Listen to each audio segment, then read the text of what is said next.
I'm also a long-term resident of Bowen Island. I've lived here for more than 11 years, and I have a great passion for this place. So I stand here in front of you, my fellow residents, with an interesting debate. I mean, Michael has shown us that I'm about to talk about ferry marshalling, surplus lands, and civic facilities. And I dare any of you to come up here and So what we've done is, you know, that is a juggling act of huge proportions. What we've tried to do as a team is say, okay, let's bring some expertise to this. Let's take current thinking and planning. Let's apply a very strong sustainable initiative, and I can't stress that enough. That influences everything we've done.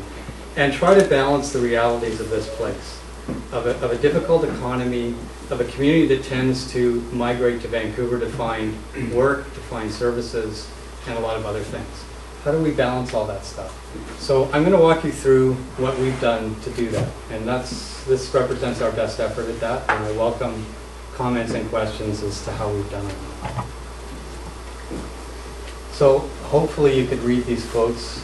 If not, I'll share them with you later. But there is, as represented by these quotes, a lot of change in our world these days. Sustainability is not just a ephemeral issue anymore. It's actually a real issue, and Bowen Island is actually a very integral part of that. We produce more greenhouse gases per person than most places on the planet because we involve a ferry in our commute, those of us who commute, and we are a very car-oriented place even if you live on island. These are very big issues if we are serious about sustainability. So why undertake a study like this? Michael's given you some of the reasons from a community point of view and some of the initiatives that we need to undertake as a community. But there are others.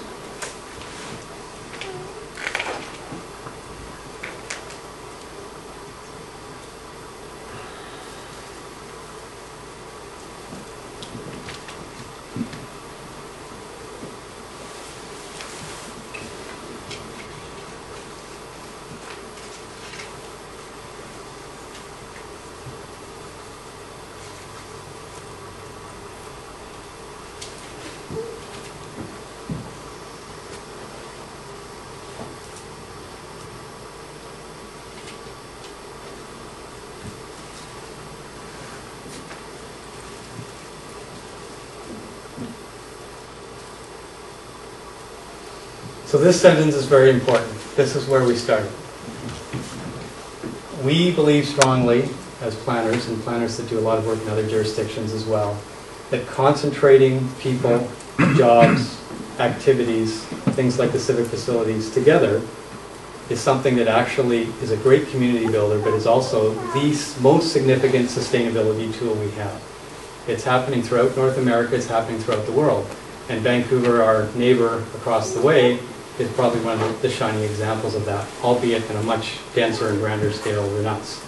But this is essentially what it's about. So we were given a mandate, as described by Michael just a few moments ago, which is loosely defined by this black line around here of where we were looking. We weren't looking at the whole island. However, it became pretty obvious that there were some island-related issues that we had to consider as we went along. Initially, we took a look at this area and said, okay, where are some of the places that make sense that we could touch? And again, taking into account, knowing Bowen very intimately, I'm not very interested in cutting down a lot of trees. I'm not interested in changing the landscape in a major way. So we identified those black lines as saying, okay, here are some places that are pretty close to the core of everything that might be considered as places to look for other kinds of development. And then the red circles were sort of peripheral to that. This is an excerpt from a letter that we commissioned by a firm called Coriolis Consulting. They are an economic consultant. One of the first questions we wanted to answer was, there's a lot of talk on the island about multifamily development. There really aren't a lot of examples of it. How viable is it? The Surplus Lands Group undertook some of that study early on and had sort of a debate about that. So we went through an exercise to look at this, and I won't bore you with the whole thing, but this consultant clearly said that there is a great opportunity on Bowen for that type of development from an economic point of view. Another thing we looked at a number of studies. We interviewed a lot of people on the island as to their opinions, business people, residents. And one of the things that came out of some of the studies we did, this is just a diagram to represent that, is there is a clear transect between densifying communities and reduction of single-family car usage and increase in transit usage. So we're a very small community. These things are not necessarily applicable to us on that scale, but it is a real thing that happens on Bowen. So these two lines are representing, the first one is representing where we are currently in terms of population, and the second one is where the master plan proposes that we get to. And you can see that we start to climb a bit of that curve of reducing car traffic. That's on-island car traffic. And we would argue that there's a lot greater opportunity in reducing off-island car traffic on the ferry. So we looked at a number of precedents. This is something we do when we go to any jurisdiction. We look at examples around the world of human settlement, and in particular coastal settlements as applied to Bowen. Not to apply those things here, but to learn some lessons from those. So I'll just run quickly through these slides. Some of you have seen these before. It'll take about 15 seconds.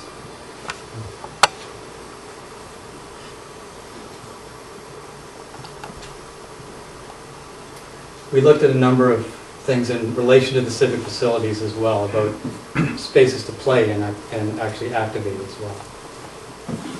Remembrance Day, which flashed by you there, is something that our team felt was one of the key moments on Bowen where people congregate, if not the key moment.